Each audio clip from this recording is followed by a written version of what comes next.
Salut, dans cette vidéo, je te montre comment connecter Ionos à Shopify. Alors, c'est vraiment très simple comme procédé. Déjà, Ionos, c'est tout simplement une plateforme d'un hébergeur qui servira basiquement à héberger tes sites web. Donc, sans plus tarder, on va procéder exactement à comment utiliser et connecter Ionos. Déjà, il faudra créer un compte Ionos. Et là, tu vas venir cliquer tout simplement sur connexion. Et là, tu pourras cliquer ici sur se connecter. Maintenant, basiquement, tu vas créer un compte Ionos. Et dans mon cas, je n'ai pas accès à la création d'un compte Ionos qui me permettra de pouvoir avoir un nom de domaine dédié directement à Shopify. Car il te faudra avoir un nom de domaine concis qui n'est disponible qu'à partir de forfait payant sur Ionos. Mais basiquement, il va te montrer un autre site web qui est exactement un hébergeur et qui fonctionne exactement pareil à Ionos. C'est exactement le même procédé. C'est juste parce que j'ai déjà un hébergeur ou un nom de domaine dans ce site web là que je vais tout simplement utiliser les mêmes étapes. Donc, dans ton cas, si tu as un compte Ionos et que tu as effectivement un nom de domaine Ionos, tu auras juste à suivre exactement les mêmes étapes. Ça marche exactement pareil. Donc, ce qu'on va faire sera de se rendre par exemple ici sur Hostinger, qui est mon hébergeur contenant mon nom de domaine. Donc là, de retour sur la page d'accueil d'Hostinger, ce qu'on va faire sera de venir sélectionner notre nom de domaine et on va venir cliquer ici sur gérer. Maintenant, sur gérer, on pourra scroller et maintenant on pourra avoir cette section de DNS, serveur de nom et autres. Mais pour l'instant, on va rester sur cette page-ci. On va retourner directement sur Shopify. Maintenant, sur Shopify, on va venir cliquer ici sur ajouter le domaine sur notre page d'accueil Shopify parmi la liste des tâches à activer. Donc, basiquement, le domaine, c'est très important car ça permettra de pouvoir héberger ton site et faire en sorte qu'il soit fonctionnel et maintenu sur le navigateur de Google ou basiquement n'importe quel navigateur. Donc ici, on peut avoir acheté un nouveau domaine et ceci sera dû avec un plan payant Shopify et dessus, quand il y aura des coûts supplémentaires selon le nom de domaine sélectionné. Mais ce qu'on va faire sera de venir cliquer ici sur connecter à un domaine existant. Et ici, maintenant, on va retourner sur notre hébergeur. Maintenant, ici, on va tout simplement venir copier notre nom de domaine. Et là, on va retourner directement sur Shopify et on va venir coller ce nom de domaine ici.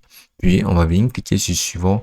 Il y aura une vérification de notre nom de domaine si celui-ci est effectivement legit. Donc là, comme on peut voir, notre nom de domaine est opérationnel. On peut voir que Shopify sera relié directement à Hostinger.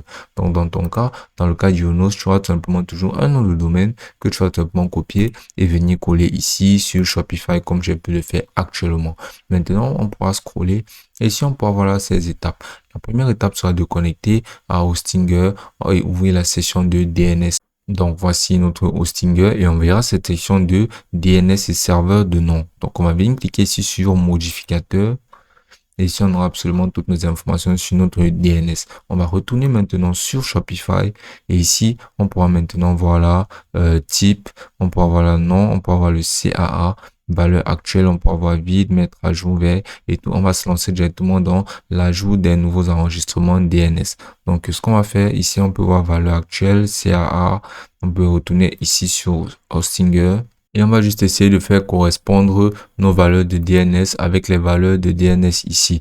Par exemple, ici, on scrolle sur Shopify, on peut voir là type CAA et non arrobas. Donc, on va venir sur Hostinger et essayer de rechercher ces mêmes informations-là. Par exemple, ici, on voit CAA et ici, là, on peut voir aussi arrobas. Donc, maintenant, on va essayer de faire corréler ces informations ici. Mais tu n'auras pas trop à te soucier de ceci car dès lors que tu as relié ton nom de domaine à ta boutique Shopify, ceux-ci seront automatiquement révélés ainsi. Maintenant, on pourra voir là, mettez à jour ces enregistrements existants. Donc, ce qu'on va faire ici, on pourra voir là, CNAME. On va retourner directement sur Hostinger. On va essayer de retenir ces informations-ci de valeur et aussi de type. Donc, on va scroller. On va pouvoir voir là ici, CNAME. Maintenant, sur CNAME, on peut voir là le type qui est www ici. On peut voir cette information ici. Et on pourra mettre à jour s'il y a un défaut ou bien si ce n'est pas propre ou bien si ce n'est pas parfaitement inséré. Donc maintenant, on pourra voir là, j'ai mis à jour les enregistrements DNS sur qu'on va venir cliquer. Et là, il y aura une vérification qui sera en cours. Et s'il y a quelque chose qui manque, la vérification l'indiquera automatiquement ici sur cette page. Et on aura juste à la modifier en utilisant les informations de notre DNS ici sur Hostinger. Donc maintenant, une fois notre boutique maintenant proprement reliée à un nom de domaine, on pourra venir cliquer ici sur voir pour voir notre boutique et voir à quoi ça s'apparente pour pouvoir pratiquement voir comment celui-ci sera référé sur Internet.